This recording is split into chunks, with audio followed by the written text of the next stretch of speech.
All right, Biaggio, welcome back on Sherdog. How are you today, my friend? I'm doing pretty good. How about yourself? I'm fine as well. You're coming off another first round stoppage. I'm sure you're pretty happy about that. Is that true? Definitely. I'm definitely happy.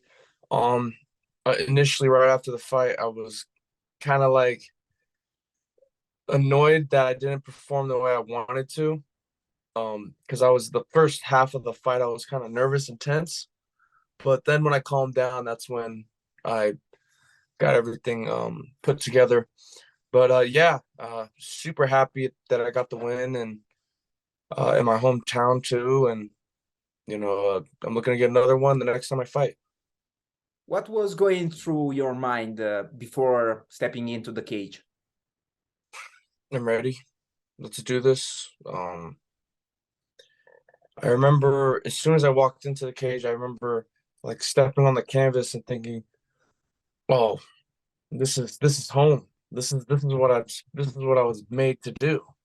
That was the first thought that came through my mind when I got in the cage. And in addition to feeling at home in the cage, you are also fighting in your home city. How was it for you? It was awesome.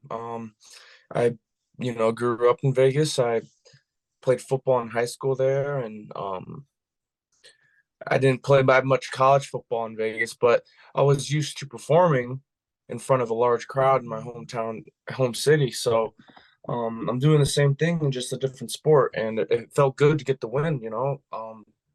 I was always wondering when I was going to fight in Vegas, but it ended up happening sooner than I thought. And was this the first time you fought in Vegas, right? Yes. And how was not how was it, but still, did you have a lot of supporters? Did you have much emotion going into that fight? Yeah, I grew up in Vegas. I have a lot of friends here, a lot of family even flew out here. Um, yeah, there was a lot of support from the people that I know in Vegas. There were people that I didn't even really know that I haven't talked to maybe in years that knew about the fight and congratulated me and so everything. So yeah, it was awesome to get the win in Vegas, especially Vegas, because I was always wondering like when I was gonna fight in Vegas, and I ended up fighting sooner than I thought. Hmm.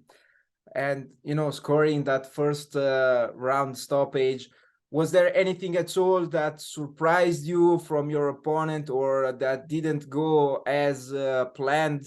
I don't think so, but I'd like to hear your opinion and your thoughts on that. Um, the one thing there wasn't much that he did that threw me off because I knew what he was going to do. I knew he was going to try to shoot. Most fighters that I'm going to fight are going to try to shoot just because I have hands and I'm a striker. I'm Ali's grandson, whatever. So I expected him to shoot. And the one thing that I think might have made a mistake of was I feel like I was a little hesitant to use my jab because sorry because No I worries. knew he was going to shoot. Mhm. And my coach told me, through for the fight, just like that was part of the game plan was to just use the jab and find him. And I was hesitant to use my jab because I knew he was going to shoot in the back of my mind. So, um, the more wrestling I do, the more grappling I do, the more confident I'm going to be in my striking. So I'm going to continue doing what I'm doing. Grapple, grapple, grapple, wrestle, wrestle, wrestle, strike, still strike here and there. But, the wrestling and the grappling it's gonna make my striking a lot more confident. Then I can walk dudes down like my teammate does, Maz Burnell, who's fighting this weekend in Hawaii. He just walks dudes down and he doesn't care if you try to shoot or take him down. He's just gonna give right back up. So that's the type of confidence that I look to have. So can we expect to see you taking down your opponents and perhaps submitting them one day or in your next fight as well? Yeah, I actually wanted to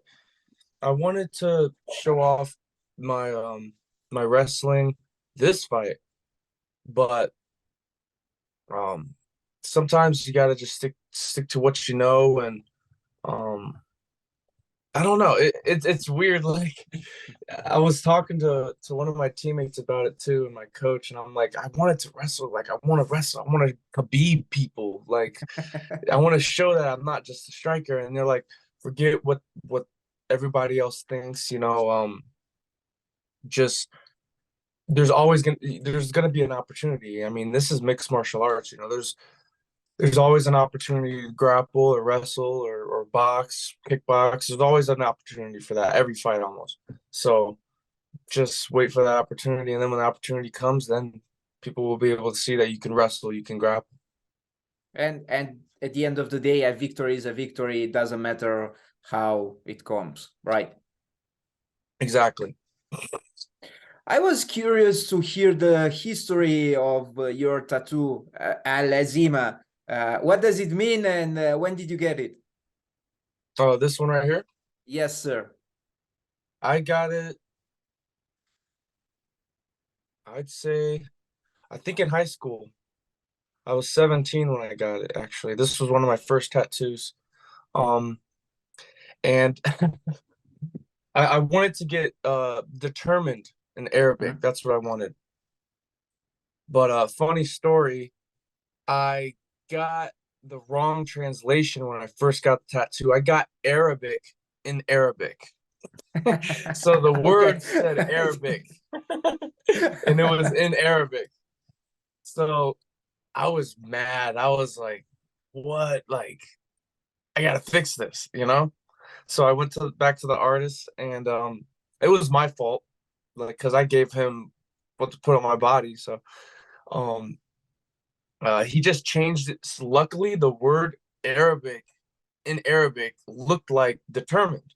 Like they're very similar. There's only a few things you had to change. And so he changed it and added a couple things and made a couple things longer, and now it says determined. But that's the story behind the tattoo. I wasn't expecting to hear that, to be honest, but it is a pretty good story. And, luckily right now you have the right word. Yeah, I was Tattoo. devastated. I'm telling you, I was devastated. I was like, there's no way. The last time we spoke, you told me you want to stay busy this year. Do you already have a date for your return? Um, Nothing confirmed yet, but I am expecting to fight sometime in June. I can't fight at the end of June, but maybe I think mid-June, like June 16th. That I think that might be a possibility. Not confirmed yet, though. I might have to talk to Ray. Are you still, targeting 4 fights this year? Yeah, 3 or 4 fights this year would be the goal. If I get 3 or 4 fights this year, I would have. If I get 4 this year, that would be 7 fights, 7 amateur fights.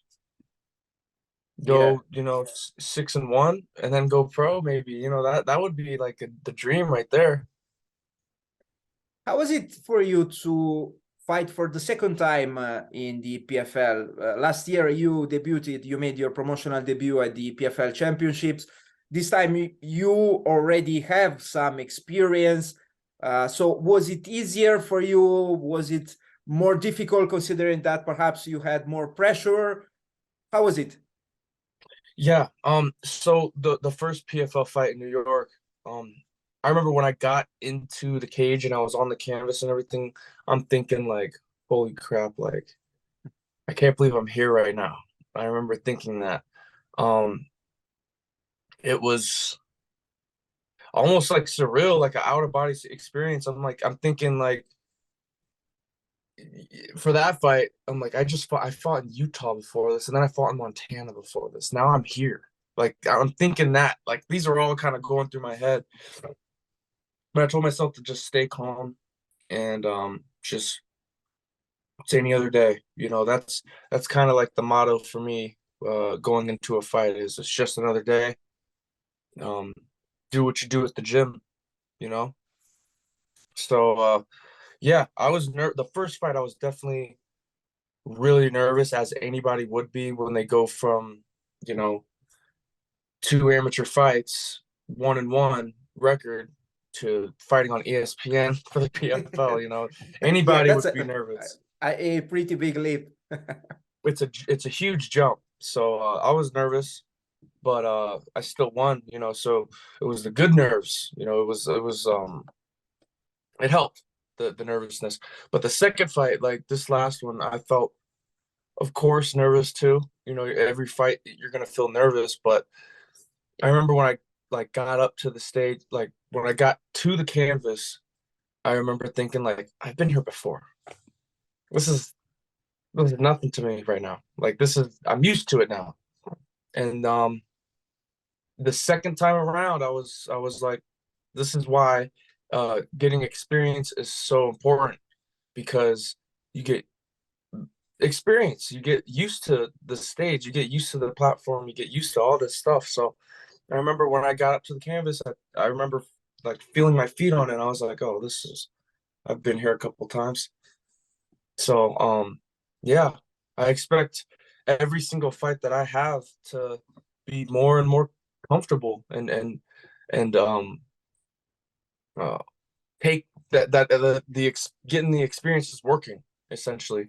Is that you know, being on that stage as many times possible. You go on the stage and then it's like, oh, I've been here many times before. So yeah, it's just experience. That's all it is. That's all it is gaining experience. And you know, it still baffles me, you know, that I'm getting the experience that I'm getting, because it's priceless. You know, I don't know any other amateur in the world that's getting this kind of experience before they turn pro. So you know, the fact that I'm getting this kind of experience is, I thank God every single day. I'm super grateful.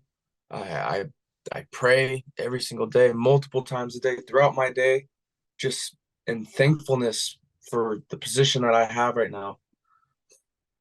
You're definitely in the spotlight at the moment, but you are doing fine, and the results speak for themselves. Biagio, I finished my questions. Do you have any last messages? No, you know, just tune in for next time. I don't have a confirmed date. It might be June 16th, but yeah, tune in. I expect to have exciting fights every time I fight, whether it's amateur or pro. I'm pretty sure you'll have. Thank you for giving us a bit of your time today. Best of luck with your upcoming fight. Hopefully, I will hear again from you in the future. Thank you. Have a nice day. Bye bye. Ciao. You too.